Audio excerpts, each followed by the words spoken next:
Bonjour à toutes et à tous et bienvenue dans cette nouvelle vidéo. Dans cette vidéo, je vais vous présenter les différents types de monnaies romaines en argent qui ont existé à travers les siècles. Donc avant que la vidéo commence, vous retrouverez comme d'habitude dans la description le lien vers mon site internet qui est empiredesmonnaies.fr et vous retrouverez aussi le lien de mon livre Autour de la monnaie romaine qui est un livre totalement gratuit. Il y a aussi d'autres liens, mais de tout ça, je vous en reparle à la fin de la vidéo. Bon visionnage!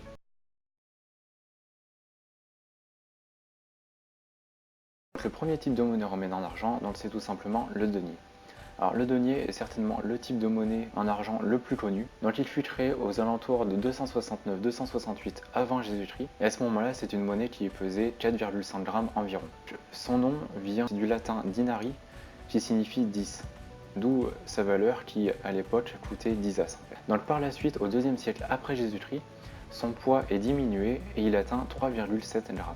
Mais il conserve sa valeur de 10 as. Après, en 145 avant Jésus-Christ, son poids reste le même, donc 3,7 grammes, toutefois sa valeur est réaugmentée pour atteindre 16 as et plus 10 as comme auparavant. D'ailleurs, quelques dizaines d'années après, il va y avoir la première personne vivante qui apparaissant sur une monnaie. En fait, il s'agissait tout simplement de Jules César, parce que tout simplement auparavant sur les monnaies, seules les déesses et les dieux ou des personnes étant déjà mortes étaient représentées sur les monnaies. Et Jules César fut la première personne à être représentée sur une monnaie alors qu'il était encore vivant. Donc, dans la continuité de l'Empire romain, le denier est un type de monnaie qui pèse dans les 3,2 grammes pour environ 18 mm de diamètre. Et c'est un type qui servit donc juste sous le règne de Caracalla, durant lequel Caracalla supprima le denier à l'instar de l'antoninien qui le remplaça. Mais nous en parlerons plus tard dans cette vidéo. À titre d'exemple, je vous ai mis ici un denier d'Antonin le Pieux, qui est un empereur ayant régné de 138 à 161 après Jésus-Christ. Sur la photo de gauche, vous pouvez voir le buste d'Antonin le Pieux, et sur la photo de droite, Salus tenant un gouvernail de la main gauche et donnant à manger à un serpent de la main droite.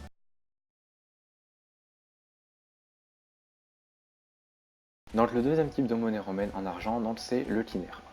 Alors le quinaire apparut comme le denier aux alentours du 3e siècle avant Jésus-Christ, et à ce moment-là, il coûtait la moitié d'un denier, soit 5 as. Donc par la suite, il fut réévalué et sa valeur passa de 5 as à 8 as. Ensuite, sous Néron, il fut à nouveau désévalué et sa valeur passa de 8 as à 5 as.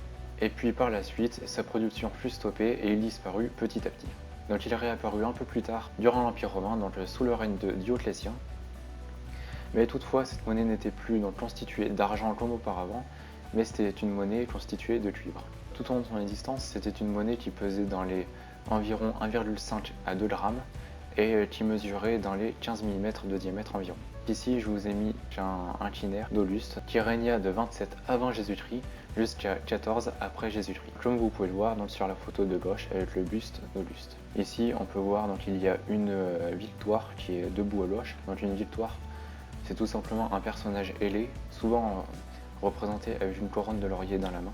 Et cette victoire a d'ailleurs dans ses mains une couronne de laurier, juste ici, qu'elle dépose sur un trophée qui est juste là.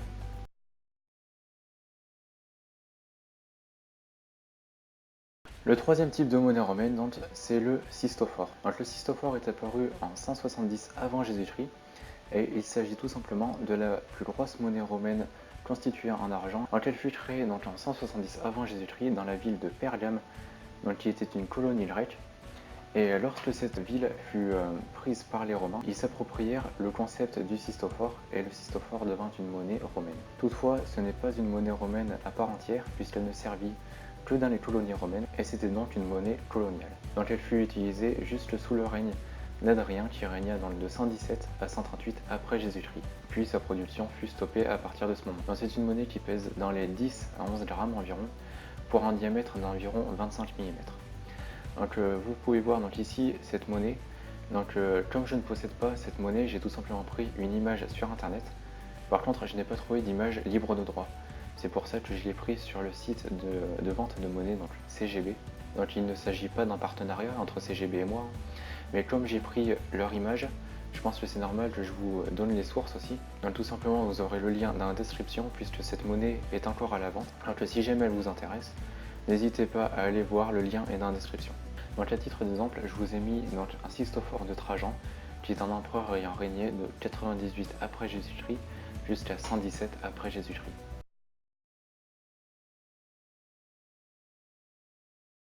La quatrième monnaie romaine en argent, c'est la silique. La silique est une monnaie romaine en argent qui est apparue sous le règne de Constantin Ier. Donc Constantin Ier a régné de 307 à 337 après Jésus-Christ. À ce moment-là, un solidus, qui était une monnaie aussi du bas empire constituée d'or, à ce moment-là, un solidus valait 54 siliques. Donc à sa création, la silique pesait un peu plus de 2 grammes. Puis par la suite, à la moitié du 4e siècle après Jésus-Christ, son poids fut abaissé sous la barre des 2 grammes.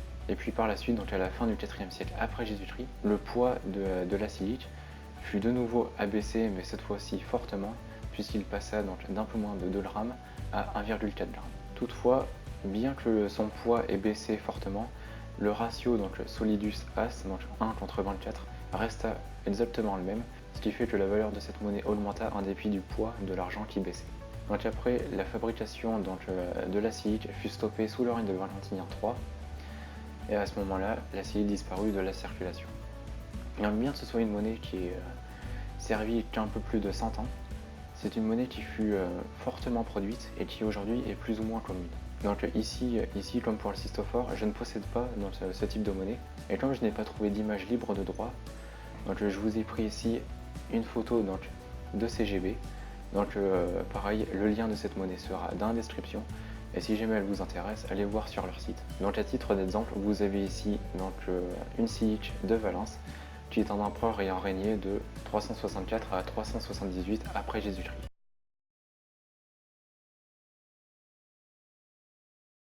Donc le 5e type de monnaie romaine en argent, c'est l'argenteus.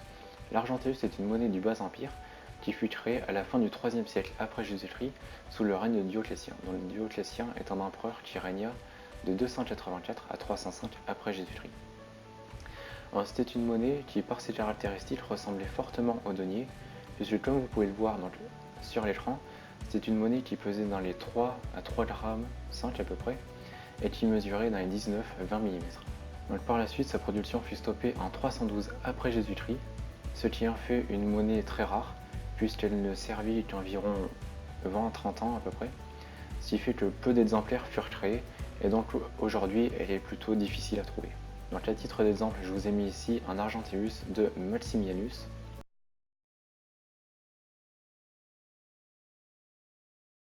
Donc le 6e type de monnaie romaine en argent, c'est le milliarens. Il fut créé sous le règne de Constantin Ier, qui régna de 307 à 337 après Jésus-Christ. Pour ces monnaies, il existe 2 types. Il y a le type léger, qui servit de cette création jusqu'au règne de Valentinien Ier, et qui pesait moins de 4 grammes. Et il y a le type lourd, qui servit de Gratien jusqu'à la disparition du milliarens, et qui quant à lui pesait plus de 4 grammes.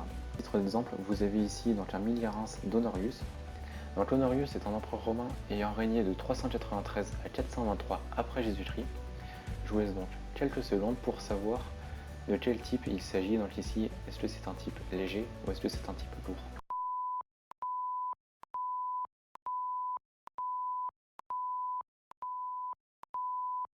Il s'agit bien évidemment d'un type lourd, puisque Honorius a régné après le règne de Gratien.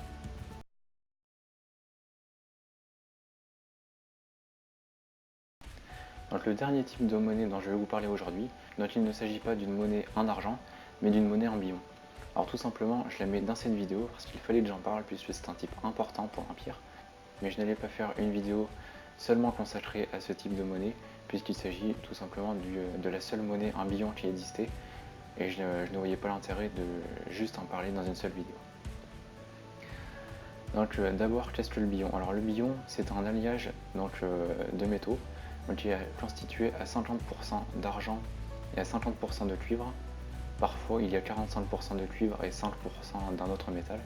L'antoninien fut créé en 215 après Jésus-Christ, sous le règne de Caracalla, et c'est à cause de lui que le denier est disparu. Sa valeur était de 2 deniers à ce moment-là. Par la suite, il fut abandonné en 240 après Jésus-Christ, mais il fut réintroduit dans le commerce, sous le règne de Glorien III, et c'est à partir de ce moment-là que le denier disparut réellement de la circulation. Lors de cette création, c'était une monnaie qui pesait dans les 4,5 grammes environ pour 50% d'argent. Puis par la suite, dans le sous-vol aérien, son poids fut diminué à 3 grammes pour 10% d'argent. Puis enfin, à partir de Galien, il était constitué presque exclusivement de cuivre pour un poids aux environs de 3 grammes. Par la suite, l'antoninien qui continuait d'être créé connut une évolution sous le règne d'Aurélien qui, dans cette évolution, s'appelait tout simplement l'Aurelianus et il y avait deux types. Donc il y avait le type simple qui était constitué à 5% d'argent et le type double qui était constitué à 10% d'argent pour le même poids que le type simple. L'antoninien fut abandonné sous le règne de Dioclétien, toutefois il continua d'être utilisé sous forme de frappe barbare. Et voilà, donc j'ai fini de vous présenter les différents types de monnaie romaine en argent. Alors, je vous rappelle une nouvelle fois que comme d'habitude, mon livre autour de la monnaie romaine est disponible totalement gratuitement dans la description. Donc c'est tout simple, si jamais il vous intéresse, vous m'envoyez un mail, un message ou un message privé via Instagram et je vous l'enverrai totalement gratuitement en réponse. Donc, depuis quelques jours, j'ai ouvert ma boutique sur mon site internet qui est empiredesmonnaies.fr. Donc vous retrouverez le lien dans la description. Donc, sur cette boutique, vous en retrouverez différentes monnaies romaines à vendre pour des prix d'environ 10 € avec les frais de port qui seront toujours gratuits. Donc vous pouvez payer par carte bancaire, par chèque aussi éventuellement. Le paiement par carte bancaire bien évidemment est sécurisé via Stripe. Et aussi sur ma boutique il y a mon livre, mon deuxième livre, dont je n'ai jamais réellement parlé sur cette chaîne YouTube. Donc il s'agit de Les monnaies romaines en seulement 20 pages. Donc, tout est dit dans le titre, donc tout simplement je vous explique toutes les bases, les connaissances à savoir lorsqu'on est débutant dans un livre qui fait seulement 20 pages, donc c'est un court résumé où il y a réellement toutes les connaissances. Donc n'hésitez pas à faire pause pour pouvoir lire le sommaire qui est juste ici. Voilà. Donc c'est un livre qui est disponible à 3,99 € au format numérique. Si jamais il vous intéresse, le lien est comme d'habitude dans la description. Alors n'hésitez pas à l'acheter si jamais il vous intéresse. Donc moi ça me permet d'acheter du matériel pour les vidéos, de faire vivre aussi mon site internet et ça fait toujours plaisir. Donc merci d'avoir regardé cette vidéo. N'oubliez pas de liker, de partager et de commenter cette vidéo. Aussi, abonnez-vous, c'est très important parce que j'ai vu qu'environ 70% des personnes regardant mes vidéos n'étaient pas abonnées. Donc abonnez-vous et activez la cloche des notifications, comme ça vous serez au courant dès qu'une nouvelle vidéo sortira. Voilà, je vous dis bientôt dans une prochaine vidéo. Salut!